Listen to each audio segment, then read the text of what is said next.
कैसे हो? ठीक हूँ। मुझे नहीं लगा था कि आप आएंगे। मुझे कहीं सुकून नहीं मिल रहा।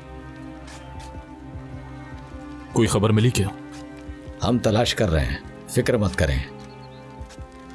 मैंने सुना है कि शायद उसकी कोई गर्लफ्रेंड थी। बिल्कुल।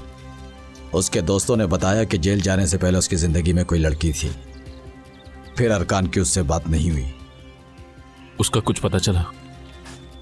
नहीं।